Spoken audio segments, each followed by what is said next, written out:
Okay, you are looking into the model of the KUB. These are the kidneys bilaterally, you can see, and on their top you observe the suprarenal glands, and you can see the tubes running down called ureter, and they are opening into a urinary bladder, right? And what else you see? You can observe abdominal aorta that give rise on both sides to the renal arteries, and you can also observe the renal veins coming from the kidneys and are draining into the inferior vena cava, right? Now you see the model of the kidney having the lateral convex border and medial concave border. The upper pole that has got suprarenal gland and the lower pole. And in addition to it, you can observe the anterior surface and of course the posterior surface. And medially, you observe a vertical slit called as hilum, and that allows passage of the arteries, veins, lymphatics, and of course renal pelvis that has to become ureter, right? Now in this model we can observe the inferior suprarenal artery and suprarenal vein.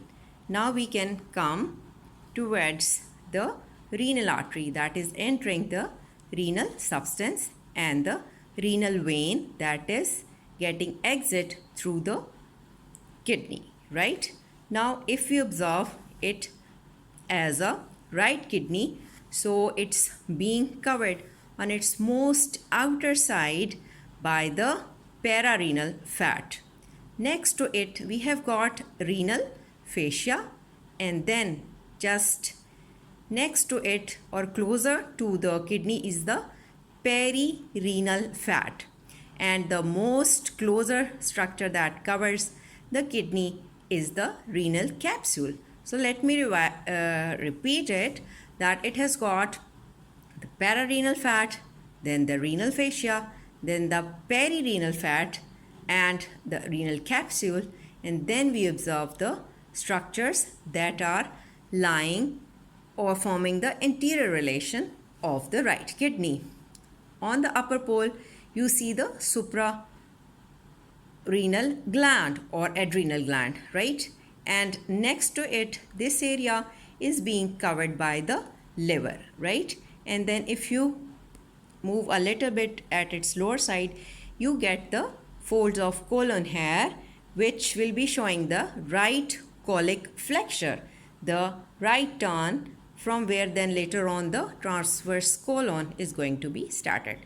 After that, we observe here the coils of small intestine will be covering on the anterior aspect, and in this concave area of this anterior surface we expect the second part of duodenum. So let me, okay, if this is the left kidney, what you see, again you see the suprarenal gland on its upper pole, then you can have the stomach that will be overlying the anterior surface. Next to it we can observe the spleen, then we have got the relation of pancreas, right? And just below it and on the lateral surface, the colon impression will be there.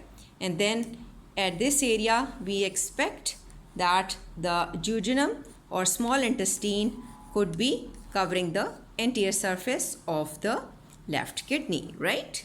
Okay, this is the posterior aspect of the right kidney.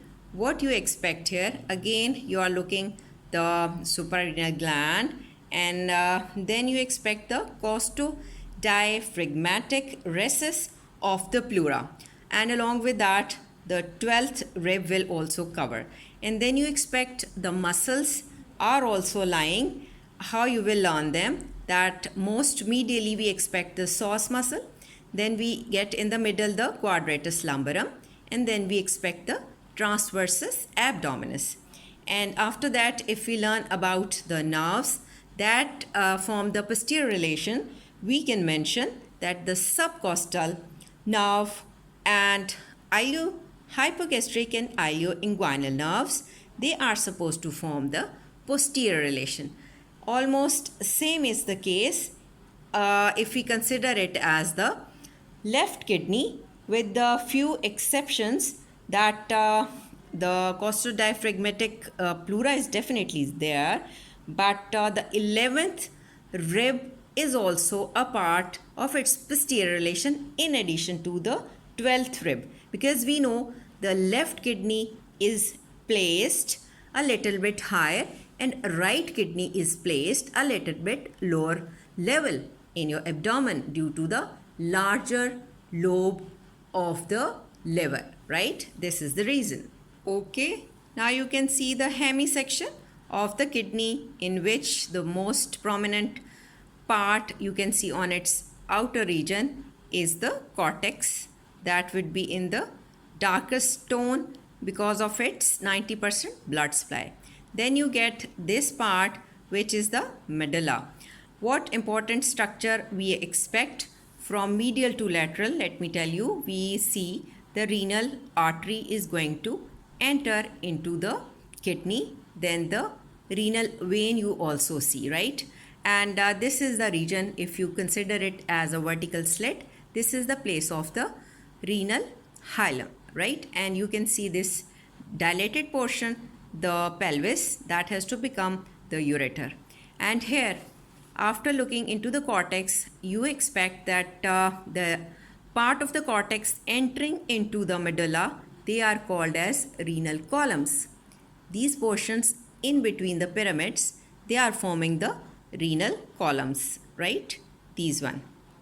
And what these triangular structures of the medulla, they are called as renal pyramids. And what else we expect? From the pyramids, we see the rays towards the cortex, they are called as medullary rays, right? Now you can see another important thing, that here, if I get it closer, you can see the nephron and the proximal distal convoluted tubules. Now get a closer look. You can see that here lies the nephron with the uriniferous tubules, and finally they are forming the collecting duct or papillary duct and going to enter at the apex of this pyramid. This is called as papilla, and here the minor calyces are receiving them because urine that has formed via these nephrons as a filtrate, and finally urine is being collected in these minor calyces, and they are joining to form the major calyces, and finally they have to open into the renal pelvis, and whole cavity around it towards the hilum is the renal sinus, right? And what else you can see? You can see the cut sections of so many blood vessels. So let's see or revise the arterial supply. The renal artery is going to divide it into segmental arteries. When they pass in between the pyramids or lobes, they are called as the interlobar vessels. The artery is there and the vein is there. And when you see them forming an arc over the bases, they are called as arcuate artery and arcuate vein as well. And finally, they are giving branches towards the cortex, and they are supposed to form interlobular arteries. These arteries are going to give branches as afferent arteriole inside the Bowman's capsule, and then tuft of capillaries, they will exit as efferent arteriole. These efferent arteriole are going to form the peritubular capillary plexus and vasa recta, and then combine and being drained into venules, and venules are joining to form interlobular veins, and then the arcuate veins, which are shown in its cut section, and then interlobar veins. Finally, they are draining as renal vein, right? Here you can again observe the hemisection, and you can clearly observe these arcuate vessels running on the basis of these renal pyramids, and this whole portion having the pyramid, and this area that is present on the base of it is forming the renal lobe, right? Now focus on the diagram to see the anterior relations concentrate first on the right kidney. You can see this area for the right suprarenal gland. Then this area is being covered by the liver. And then you observe the colon, the right colic flexure, and here the coils of small intestine. And this concavity is being covered by the second part of the duodenum. Now come on the left side of the kidney. Again, on the upper pole, the left suprarenal gland. Then you can observe the area being covered by the stomach entirely. Then the spleen, of course, and below that pancreas. Now on the left extremity, you can get the left colic flexure of the colon, and below the small intestine coils, especially that of the coils of the jejunum you observe, right? Okay, if you are interested in the congenital anomalies associated with the kidney, so let's have a look on this picture. This is the diagram showing the pelvic kidney. The kidney is located in the pelvis. In the next picture, you can observe the horseshoe shaped kidney, right? It is being conjointly formed here, right? Now you can observe this third diagram that is showing the dual or double kidney unilaterally present, right? And next you can observe the aberrant arteries, which are renal arteries present along with these kidney, right? And now you observe another special rosette or rose shape, or you would say cake shape, the kidney. You observe them as such. And in this picture, the aberrant renal artery is obstructing the way of the renal pelvis, and it's being dilated, causing the urinary obstruction. Thank you.